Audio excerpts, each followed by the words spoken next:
This week on the Eldritch Lorecast, we are talking character creation and our approach to Session Zeros, as well as what does a critical hit actually do. All that and more coming up right now. Hello everybody and welcome to this week's episode of the Eldritch Lorecast, your favourite D&D and tabletop role-playing game podcast. My name is Ben Byrne, and as always, I'm here with Dael Kingsmill, Shawn Merwin, James Hake. James, finish this sentence for me. My character never leaves the guild hall without 1,000 ball bearings. Okay, for tripping people over, or just because you like the weights? Okay, fair enough. Yes. For whatever ball bearings may be used. There is nothing like deploying a full bag of ball bearings in the middle of a chaotic combat encounter. That's fair. 1,000 is a fair few. I've had many a player kind of tell me, I release my ball bearings, and it's like, all right, this 5-foot square fills up with ball bearings. What else do you want to do? But 1,000? That's at least 10 feet. Dael Kingsmill, what do you never leave the guild hall without? I don't know, a purpose, a reason, a job, something that I'm leaving in order to fulfill. You don't like to meander? You're not a meandering adventurer? I mean, it's dangerous out there in the wilderness.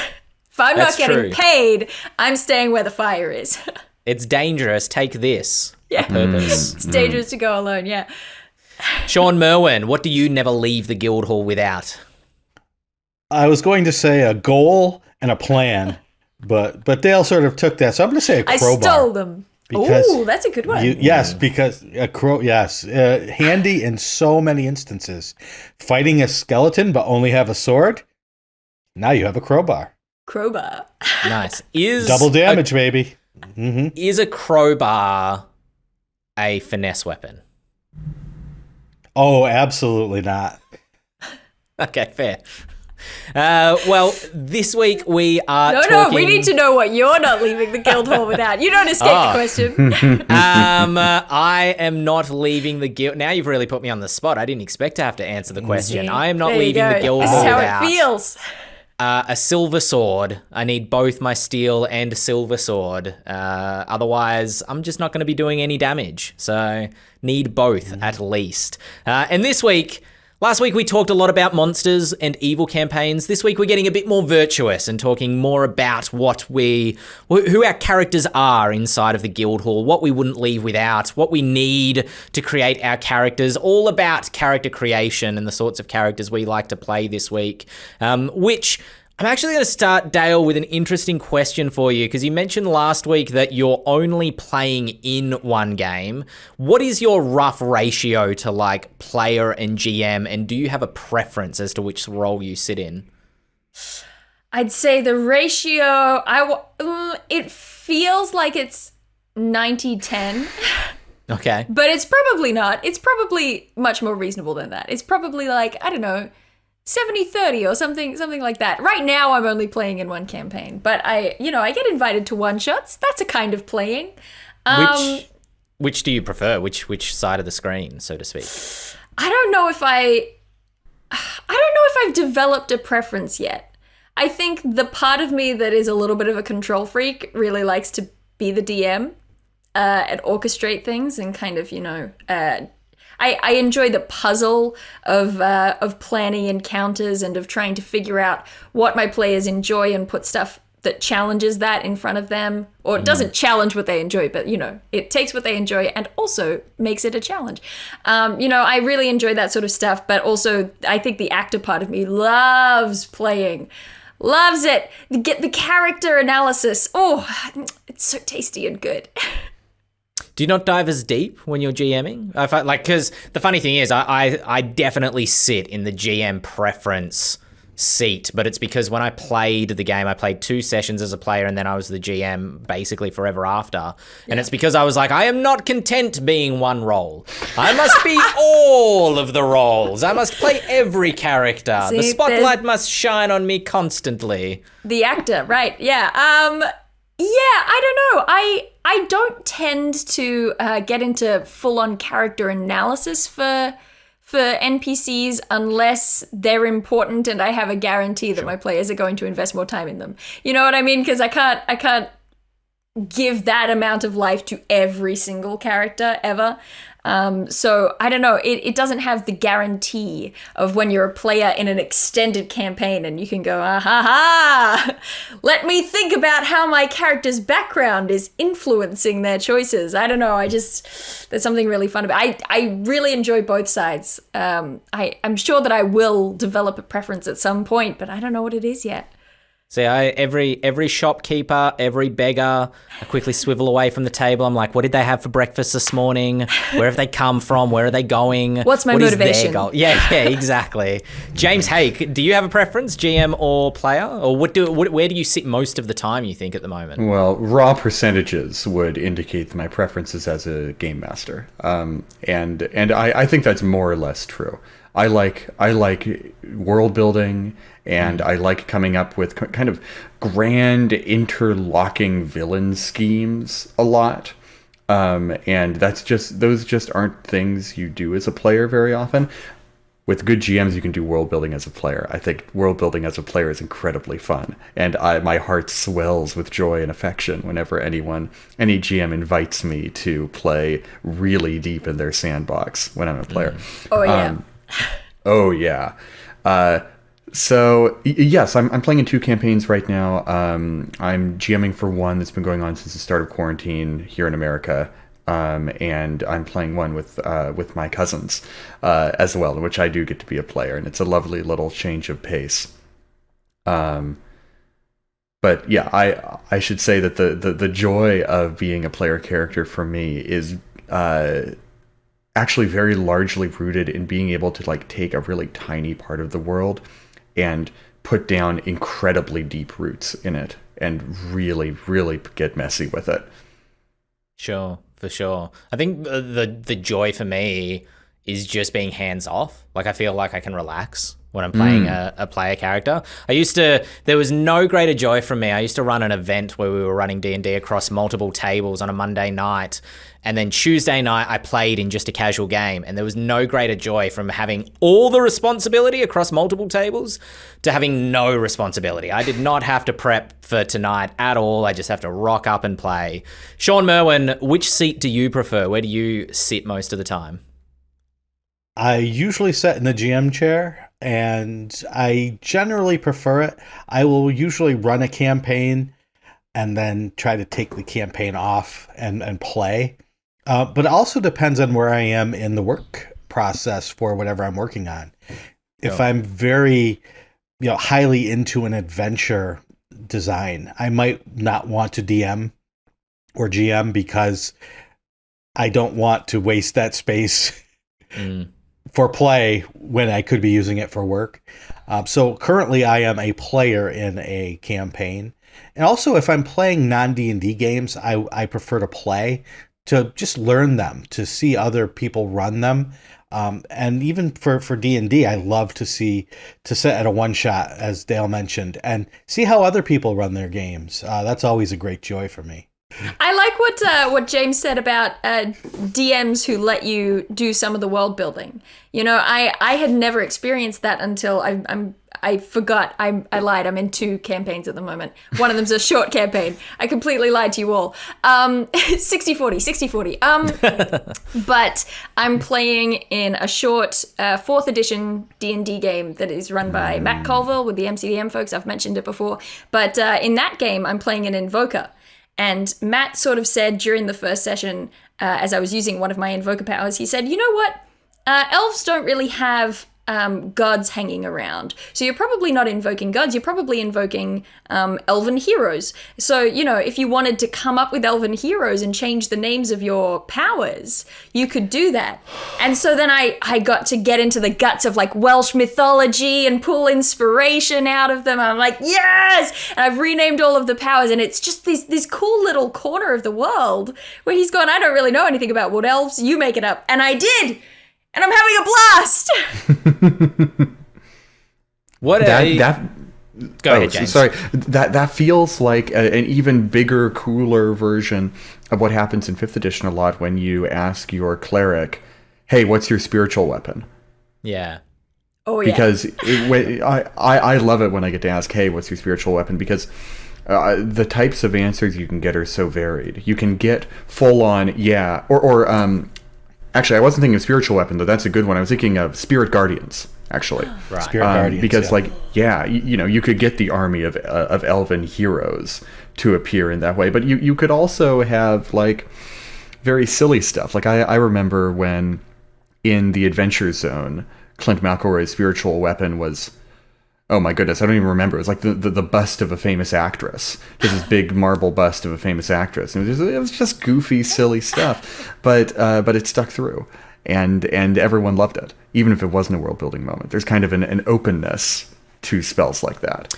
Well, in playing the game, running the game as a dungeon master, one question I find I am asking repeatedly, apart from what is your armor class, is what does it look like when you cast that spell? And using the spiritual guardians and spiritual weapon as an example, I had a player in a campaign that unfortunately had to come to an end quite recently, but they were playing someone who had grown up in an orphanage, and they were playing a trickster cleric, and they were playing a very light-hearted, very kind of, I'd say innocent, but maybe that doesn't quite do the character justice, but very like optimistic, kind of optimistic outlook on the world character. And so on the surface, her spiritual weapon was like an inflatable hammer that you might get in like a show bag or from a fair or something. So I had to make the squeak sound every time it hit something. And her spirit guardians was a group of like thuggish, like 7-year-olds who were all, because she grew up in an orphanage, they were all like her gang of orphans that she grew up with.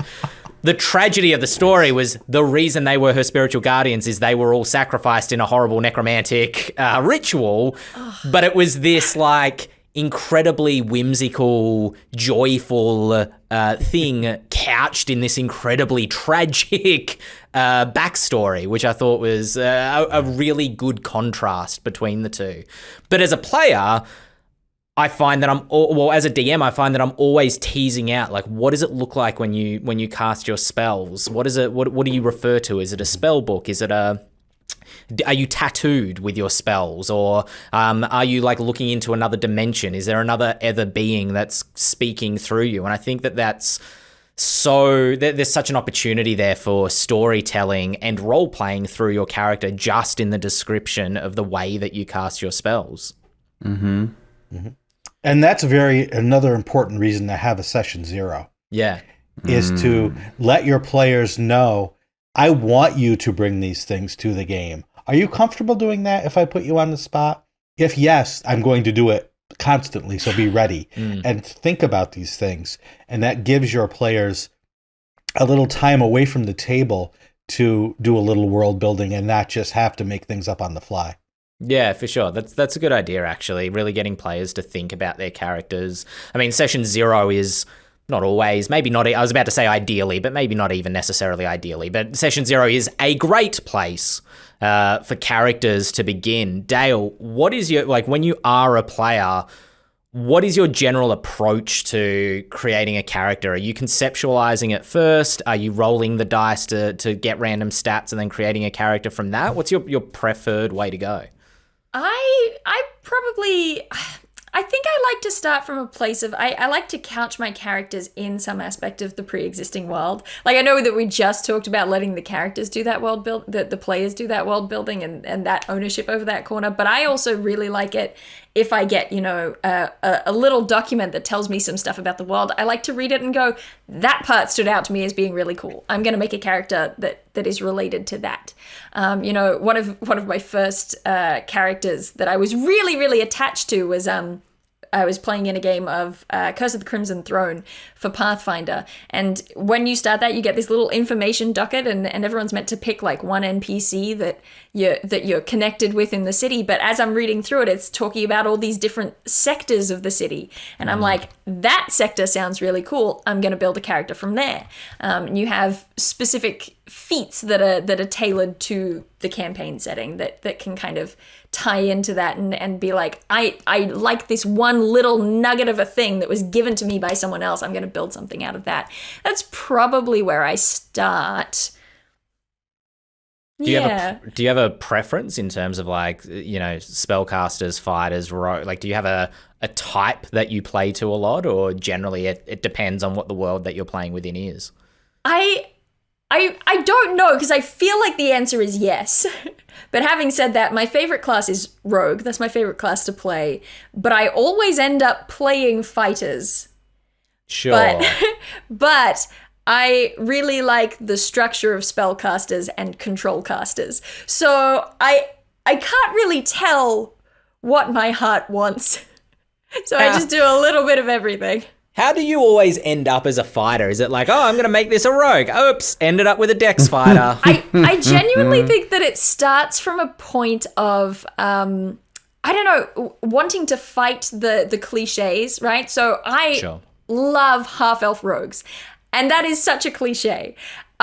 So part of me is like, you shouldn't do that. That's a cliche. Or particularly for me, I do find that it often is tied in as well with the idea of, oh, girls always play these classes or these races. And if I am leaning in that direction, I go, you can't do that. And so I end up playing a sword and board fighter every time. But I don't know, at some point I did sort of realize that, you know, no campaign is going to last forever. Play something you want to play. And I did it in video games too. I used to always end up playing sword and board in like Skyrim or Dragon Age. But, you know, I got to the point where I was just like, play what you want to play. Like, don't be self-conscious about that. You're here to have fun. Do the thing that will be fun. But now, as I have moved even further, I've ended up in a strange meta place where I'm like, okay, but let's explore the sword and board fighter hero. And let's like see how we can make that fun and interesting. So I think it's just kind of wrapping back around. Because I mean, my Frozen One hero that I talked about previously, sword and board fighter, right there. There it is. My canon Dragon Age Inquisition character that is the, you know, when you play through all the games and it runs through and keeps all your choices. My canon Inquisition character is a sword and board fighter. But, you know, it's trying to pull interest into that and actually play that the way that I would play a rogue or a spellcaster. See, I feel like I've got the opposite problem, which is I often want to play a sword and board kind of, you know, haggard, you know, fighter, battlefield commander. You know, I based a character on Reinhardt from Overwatch, who was like basically a tank, like get behind me, I've got the shield, I'll take the damage for the whole party. I created a character I called Odysseus because he was basically Odysseus. The idea was that he was an archer battle master, but he would use his battle mastery dice, I can't think of what they're called off the top of my head, to basically command other party members, or not command, but, you know, like instruct, be tactical with the rest of the party to allow them to take an extra attack or give them advantage on their attack or whatever. But I found that I ended like sliding back into being a rogue because I found like a mastermind or an inquisitive fills that role equally well. Or, you know, I often think of Odysseus as being quite roguish. Yeah, that's fair. That's fair. And then when you mentioned Skyrim, I literally, the last playthrough of Skyrim I did, I started as a sword and board fighter, and I was like, I'm going to really lean into like the bash mechanics. But because Skyrim doesn't lock you into what you're going to play, I was like, no, I'm just going to sneak around. It would be really easy to shoot that guy. Yeah, I've got a bow. And those skills ended up going up, and I fell into being a rogue once more. Local man winds up being a stealth archer on third consecutive playthrough of Skyrim. Yeah. Yes, touche. James, what about you? Do you have a preference? My preference for characters? I find myself always kind of winding up playing paladins. I think it was originally because I liked the archetype. I liked the sort of do-gooder knight in shining armor. But these days, I'm a big fan of them because they are so versatile. And because they have so much sort of roleplay potential baked into their class. From a mechanical standpoint, being able to be alternatively a tank, a huge spiky damage dealer, and a healer is just really appealing. Because I think I'm kind of, as a player, pretty indecisive as to what I actually want to do. So having the ability to just kind of swap it up all the time is really good for me. Do you ever find the lack... Sorry, go ahead. Oh, no. This is a good question. Go ahead. Oh, I was just going to say, do you ever find the lack of range is frustrating for you? Sometimes. But honestly, for the most part, so many D&D encounters happen in sort of, you know, maximum of 60-foot areas. I'm like, well, doesn't matter that much all in all. And I do just like being up in people's faces, because if I am tanking, that's where I belong anyway. Do you have a place that you begin when you're creating a new character? I have not created a new character in a while. But for the last one I made, it all comes from some archetype, which is either a classical fantasy or mythological archetype, or occasionally someone I know. Someone who I don't know very well, someone who I only know in an archetypal sense, and I'm like, okay, well, what if I spun that into something wild? So my current character, who is an artificer by way of starting off as an Eldritch Knight and then convincing my DM to let me change out all the levels slowly over the course of the campaign. She is a mage school dropout who decided to become a sword and board mercenary. Because she hated school, and she's just this total burnout with the messiest room. You know, she's got all sorts of crap in her backpack, and she does not take anything seriously, even a little bit. And that was a fun change of pace for me, because I usually play very sort of serious characters.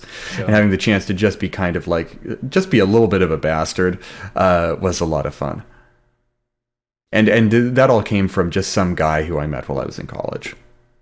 Yeah, I find I'm kind of the same. I want to, with the Reinhardt character, I just wanted to do that voice. I just wanted to, in a very bad, I think his German accent, just get behind me, everybody, With Odysseus, I just wanted to be stroking my beard constantly and thinking, what's the best way to approach this?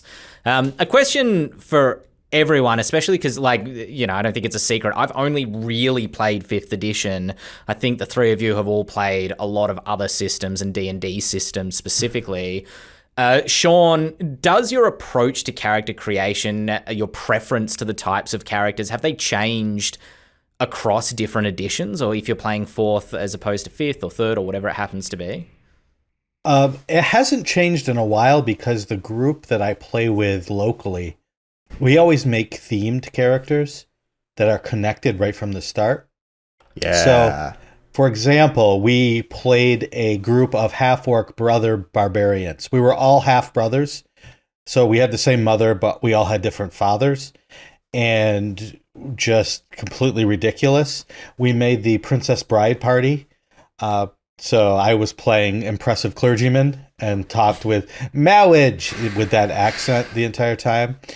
We had a group of circus performers, all halflings. So we make these themed characters, and then we can do what we want within them, within that theme. But for the most part, we just want to get together and be ridiculous. And we found that we can be the most ridiculous when we do things like that. So that's where I've been coming from. And then there may be a new subclass out. Oh, I'd like to see how that works. So I'll play that, but within the theme that we've set. Sure. I do notice as a trend, whenever something new gets released, often there's a lot of players that come to your table and they're like artificers. Never saw an artificer before, probably because it didn't exist in 5th edition, but I don't think since that's been released, even in the Eberron book, I have played a table that has not had an artificer at it. Which, maybe the same could be said about clerics or fighters as well, but I just noted that one in particular. Dael, does your approach to characters change depending on the system? I don't think so. I think I start from that narrative place and then make it fit the system. So I think that at least the early part of character creation for me is fairly similar. But then I suppose there are things like for the 4E game that I've been in, Dusk is what it's called, just for context. With that, Colville sort of said, I'll make the characters, don't worry about it, because he was the only one who knew the system, right? So he built characters for us, got little inputs of preferences from us that were narrative as well. He was like, okay, these are like 1-sentence blurbs for each of the player races in my setting, and these are blurbs that explain each of the classes. Pick 2 that you like and shove them together, and then he would build the character. And so we kind of started, that was very different for me, because we started play without having character so much. We just had the rules, the system that is used to represent a character. And then the game ended up going for much longer than we anticipated because we were all so excited about it that that over time I had to sort of retroactively fit a character and a story to that set of rules. That was definitely a different approach to me, but it was interesting to see that it can still work in the other direction, and that I've ended up with a character that I'm quite attached to.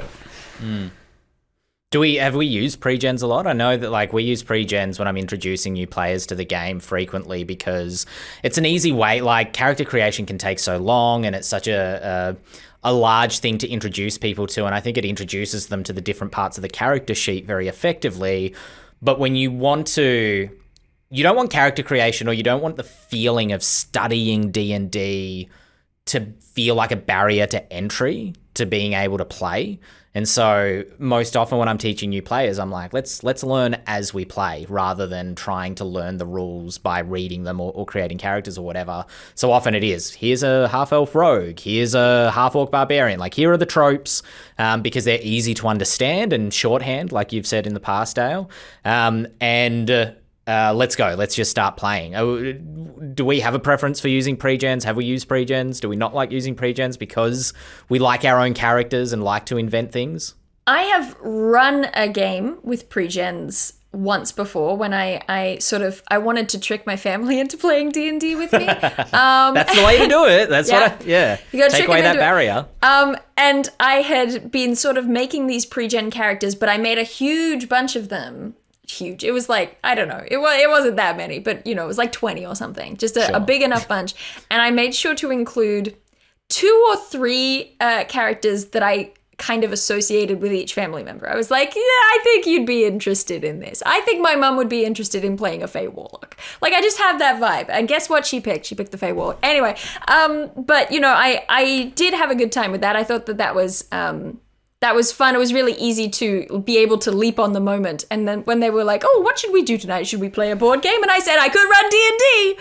And I was ready. I was there. It was good to go. And I had little blurbs up the top of each of them that said, this is, a former bandit. This is a crime family spy, giving them really that sort of narrative thing up the top so that they wouldn't worry about the numbers. Because that's my biggest concern with pre-gens, is that if you're giving pre-gen characters to new players, they don't know enough about how the game works to look at those numbers and translate it into a concept.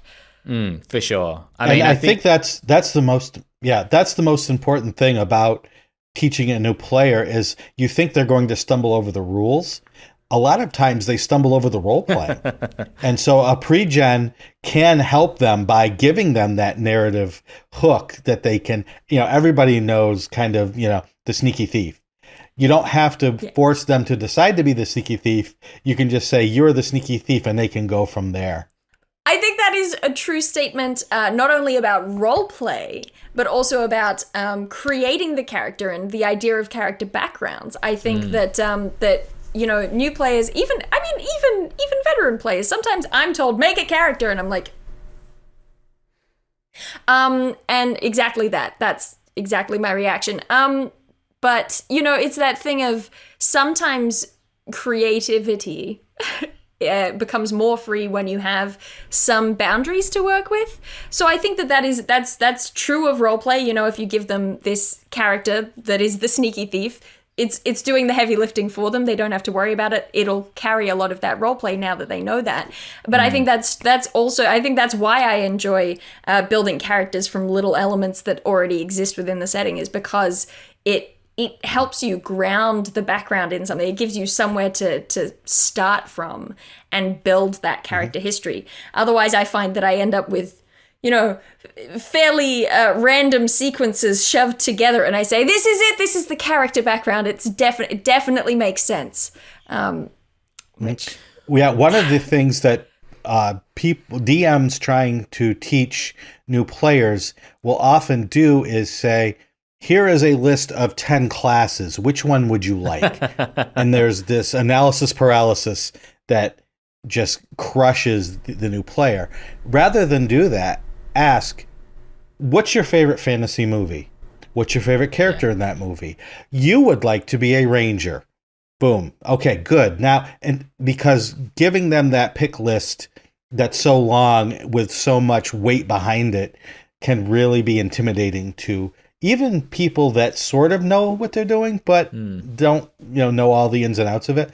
So if you do create a character with new players, ask them those leading questions and help them make those decisions rather than just having them describing what all the races are and then asking them which race they want to be is just overwhelming. And because you know what else? There's nothing worse than being in a session 0 and being like, we're going to make our characters together. And everyone's silently sitting and reading the sheets and just not talking to one another. I'm like, okay, I should have emphasized the word together. Right. Finding little ways to get them chatting to one another, I think is a big element of character creation.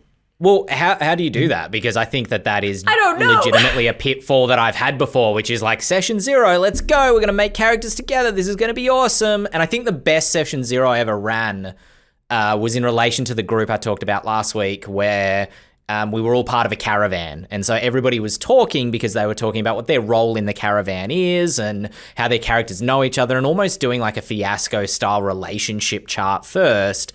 And then heads down, I think my character sounds like they would probably be a wizard because I'm kind of like the lore keeper and the storyteller of that sounds like a bard when I say it out loud, but you know what I mean? And so often though I have fallen into that trap where it's let's make characters together and it is just heads down, everybody silently like reading through or writing things down. Like how do you avoid that trap? By asking leading questions. Sure. How does your character know her character? Are you related? What did your character do to his character 6 months ago that has made you dislike that character very much? So you and then if they decide to do something different, if they don't like that, they'd rather be close friends, that will come out during the discussion. But those leading questions can set up some pretty neat relationships, and then you can build on those relationships when you're actually creating the characters. Yeah, actually, now that you mentioned that, that's something I really like about the character creation in Kids on Bikes as a system. It's basically character creation that is all leading questions. It's just, okay, well, tell us, what present did this person give you that made you know that they really care about you? It's stuff like that. And it really just helps. And things like Monster of the Week as well do similar things in terms of building the locations that you're going to be dealing with. I don't know. That's a really good point that I've just never thought of. I think that's a good idea is basically like build the characters thematically. And then, especially if they don't know the system, you can just say to them, well, that sounds like a barbarian to me, rather than, being like, what of the 10 classes, like you said, Shawn, do you want to play? And you can, open out choices and be like, well, you that sounds like a barbarian to me, but you could be a fighter, and this is the difference between them if you want, or a monk, if you want to try and at least offer them some form of choice instead of locking them straight down. But yeah, I think that's kind of the answer. But I have a theory. And another... No, go ahead. I was going to say, the other point is don't force a player to play a character that they don't like. Allow them to rebuild it. Allow them to change, Got to have that spark. At any level, really. Yep. Well, I have a theory about that spark, and I've witnessed this happen a couple of times. I did it when I was first playing D&D. My partner did it. One of my best friends did it, and it's that the first D&D character you make is the character you think you want to play, or the character that you think is most kind of like yourself in a way. I played an Oath of Ancients paladin that was all about, loving the natural world and wanting to protect, people, heart of gold kind of guy. My partner, who's a big dog person, created a ranger with an animal companion, which was a wolf. And it was very like these characters that are, avatars of the self. And then often that character gets cast aside, and they create the character they really want to play, which is nothing like themselves, whatsoever. And it's completely different, but there is a spark, something clicks, something's different. And that's usually the point at which they now understand the game and fall in love with it and go from playing what they think they want to play into what they should be playing, or something that they really truly do love. Do any of you feel that experience or have experienced that? I was talking earlier this episode about the sort of dirtbag burnout that I was playing in my current campaign, and I am such a sort of perfectionist, like prim and proper sort of guy, that it is so much fun to not just play an opposite, but to just explore what that is like. Would I? Would it be more fun to just throw all caution to the wind for a little bit and let everything go to seed? Well, probably not, because that bites her in the ass a lot. But it can be good to incorporate little elements of that into your own self. I mean, the other thing is what's not fun for the player might be fun for you. What's not fun for the character might be fun for you as the player. Mm-hmm. I played in an Achtung Cthulhu game from Modiphius. Ooh. And so that's a World War II Cthulhu game. And I thought, who? My grandfather was a POW in World War II. I'm going to play my grandfather. and so that's why I played. And it was very cool he's been passed for a long time now.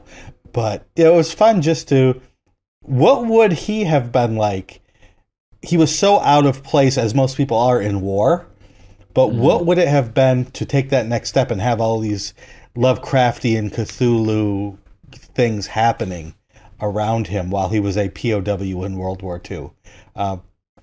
Just strange, but fun. Kind of this thrill of like reckless empathy. That, I mean, maybe it's not everyone's style of play, but it makes me think of, and I mean, this isn't a perfect example, but when I was studying theater at uni, one of the most valuable lessons that I think I learned was not something that was actually taught to me by a teacher, but we were all doing scene work where we were in just teams of two doing these scenes that were all from a play called Fireface. And the characters in that play are all pretty terrible people. They're really, really bad people. But the scene that we were all rehearsing was one where two of those characters argue with one another.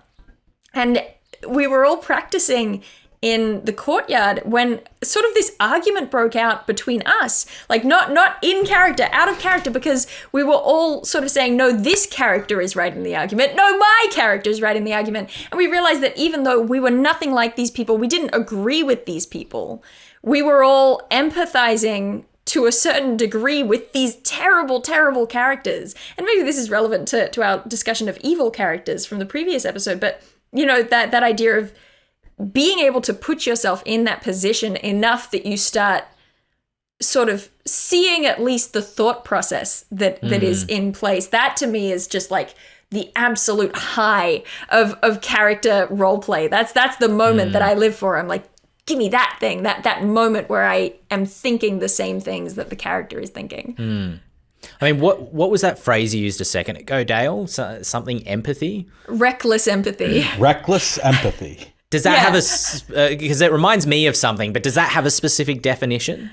No, I just made it up just now because it just felt like, because I mean it in terms of, empathy is good. Empathy is a great thing. But I mean, you can go too far with empathy, either empathizing too much with, a sad scenario and that overdose on catharsis, or you can have, like I was just describing, empathizing with a character who is bad, who is evil. But I think that in the zone of tabletop RPGs, that's the place where you really get to play around with that reckless empathy, where you're just like, for better or worse, I'm going to empathize with this character. I don't know. Well, I think it's fun. No, I do as well. I mean, that's it for me as well. And I think it is for a lot of I think a lot of performing artists or people that have been performing artists can verbalize that maybe a little bit more than people who,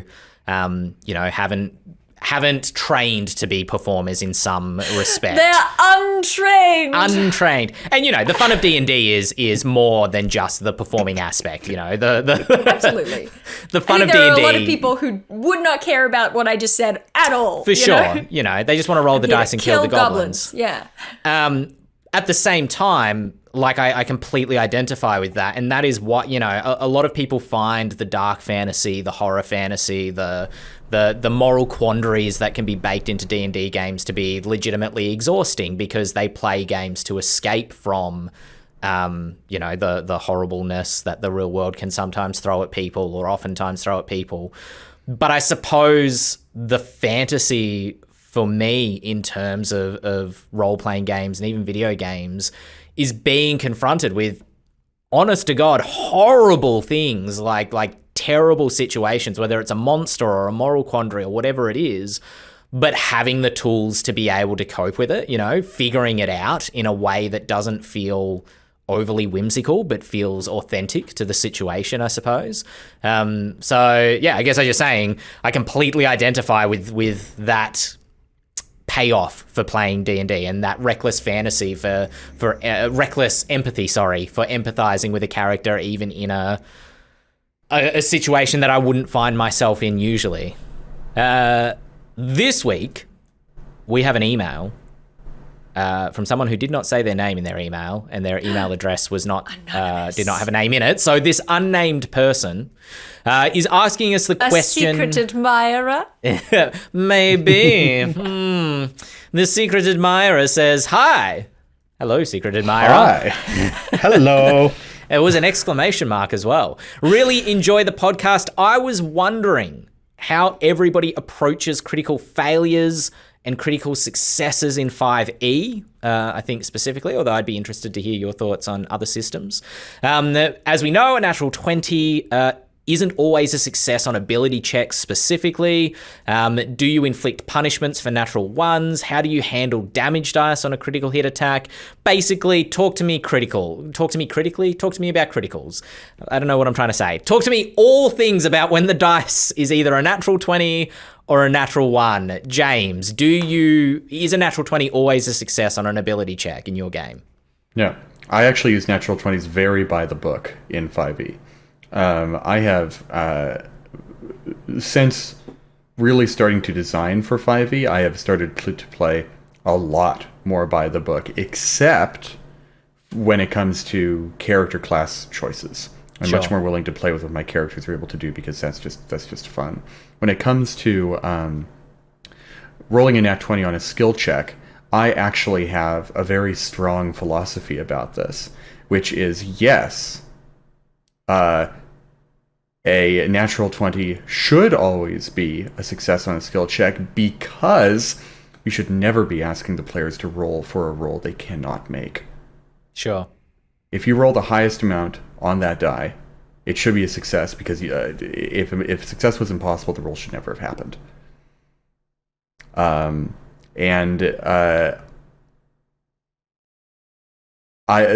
We could get into the philosophy of that a little bit more, but I think we're here to talk about critical hits. I don't cause anything kind of big and special to happen on a nat 20 ability check because I like my games to be a little bit more grounded than that.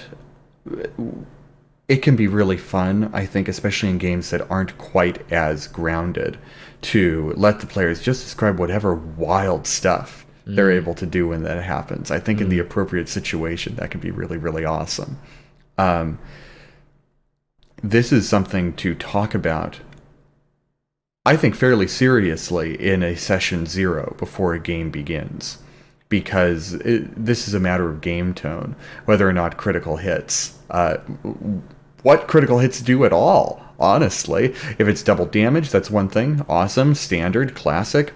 If it is a dismemberment automatically, that's tonally vital to get across to the players. If it's, getting a nat 20 on an athletics check means you jump the 40-foot wall you're going to climb instead, then even though it's mechanically identical, the tonal difference is big enough that I think, unless that is made explicitly clear at the very beginning, you're going to get some people who have kind of clashing expectations about that at the table. Do you do critical misses, critical failures, because I feel like our philosophies are pretty aligned, and I don't do critical failures for the reason that I don't necessarily want the game to turn into a comedy skit where swords are slipping out of hands or bowstrings are snapping. Is that the same for you? Yeah, my honestly, my nat 1s and nat 20s are fairly subdued. A nat 1 and a nat 20 are always a success on an attack roll or a saving throw, or a failure, appropriately. But they have no further special effects. There's a lot of chaos in D&D already, and I don't need to accentuate the chaos further. Fair. Sorry, you are James. Shawn, what about you? What James said. Doing anything too out there on a natural 1 in terms of attack rolls and fumbles and things like that.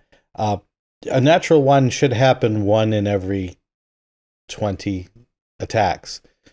And if something crazy happens in 1 of every 20 attacks, it's going to be happening a lot. So what I like to do is give and take narrative control based on those rolls.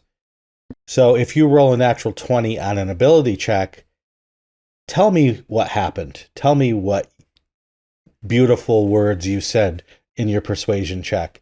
And the result that happened is the king now weeping because of your beautiful story, or whatever the check may be. On a natural 1, I'm going to take over the narrative now, and I'm going to tell you as the GM what happened on this check. And I'm not going to penalize you heavily. It's not going to change the campaign because you happen to roll a 1 on this particular check. But we can do something cool with the narrative because of it. Sure. But that's about as far as I want to take it. Do either of you, and this question extends to you as well, Dael, because the reason I aim at Shawn and James, though, is it's a bit of a designer question, is whether you create mechanics that are based around the idea of a natural 1 or a natural 20. I set a campaign where obsidian was like a resource and it was highly valued as a valuable stone, but it wasn't ideal for making weapons or armor because it's quite brittle. It breaks easily when put under a certain amount of stress. So I said, look, you can make weapons out of this stuff and it'll be like non-magical +1 to attack and hit rolls. But if you roll a natural 1 on your attack, it will cause the weapon to shatter because it means that the obsidian has been stressed too much and it's broken. And that's specifically only for obsidian weapons. That wasn't for every weapon in the campaign would break on the roll of a natural 1. Have you ever played with game mechanics that way, whether for critical hits or misses? Yes. I think having specific weapons that do stuff on a nat 20, which exists in the core rules, or on a nat 1, which don't, but by Critical Role called the Netherdeep, releasing March 15th. It is really interesting because it's not a sort of broad systemic rule. It's a very specific niche little thing that feels special. And doing things that feel special are almost always a good thing at the table. I mean, I definitely, when I'm homebrewing stuff, it is something I will dip into from time to time, the idea of crits in either direction. I mean, I think that's just kind of a byproduct of, I really don't like to become over-reliant on some mechanics just because I think they're mechanically strong. I like to sort of use every part of the buffalo. I try to pull in like bonds and ideals into mechanics where I can, that's the kind of thing that I do.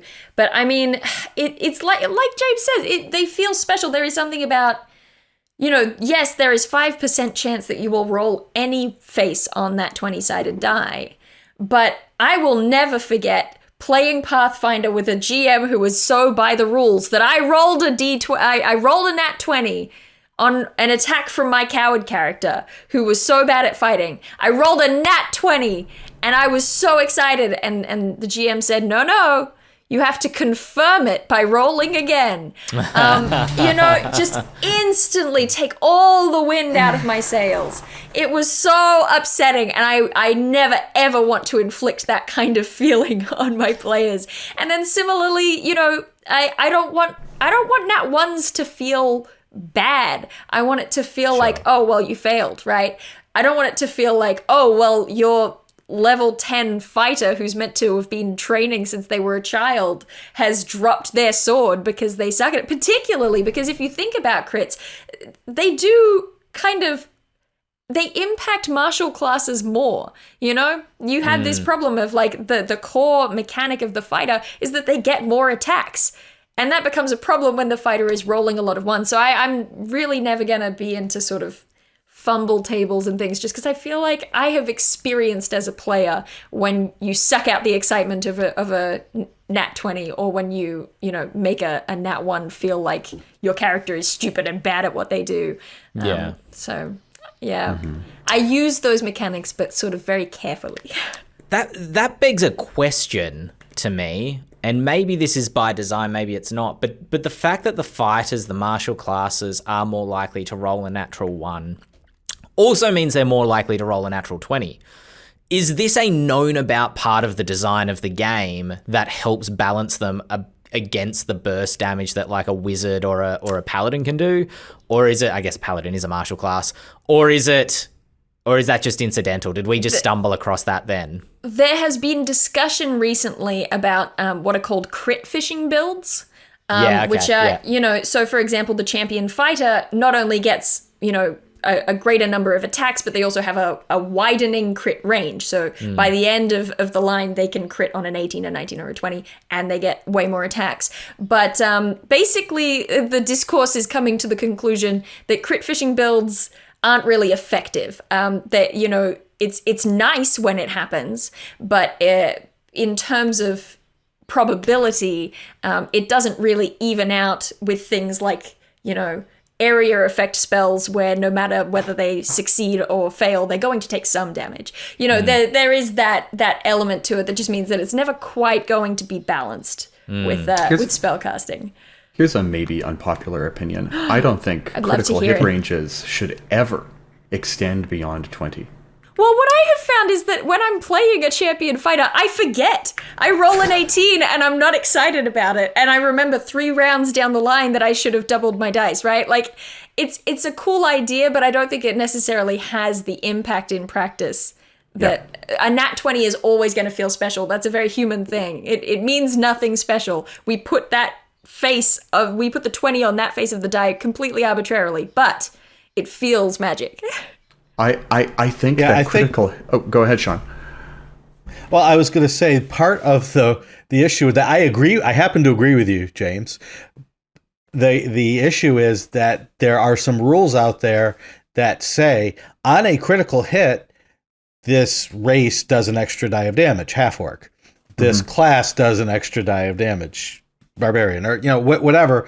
And so there is a built-in urge to increase that crit range because the rules say we're going to give you these bonuses that only occur on a critical hit. Well, and here's the thing. I don't like those much either. I think critical hit should be extremely standalone. Yeah. There's something that well, it makes you want to ask the question, what does a crit mean? Right? To me, and it's luck. It's good luck. It's you randomly happen on, because there's no skill involved in this. There's no. But I feel like if you go down that path just quickly, like there's no skill in any of the game. The whole game's built on luck, right? But the feeling that your character is more skilled because you're more likely to be able to produce these results is what that mechanic is aiming for. Sorry, I interrupted you. Continue, but I just Min-maxers might take umbrage with that. I think this is such an interesting topic of conversation because, like, objectively, I agree with you, but there's something that ephemerally feels different between the representation of skill that is increasing your to hit bonus or something like that, and expanding your crit range is such a tiny edge case for most characters, or dealing extra damage on a crit feels different somehow. You know what else? Increasing your ability to hit. Yeah, what's up? You know what else it is that bugs me about that? I'm just thinking about why it bugs me. Is that I feel like those kinds of abilities that are just a thing that is always true in the background but only triggers sometimes has kind of the worst of both worlds in terms of you don't get the agency of using an ability. It's not like I decide in this moment to deploy inspiration, right? It's not that. It's a thing that is just always true but is also forgettable.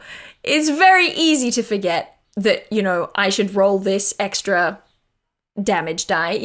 I mean, maybe I'm just revealing that I have a bad memory. Who knows? But I've always had kind of an issue with any class that has too many abilities that are just always true and sort of a low hum in the background.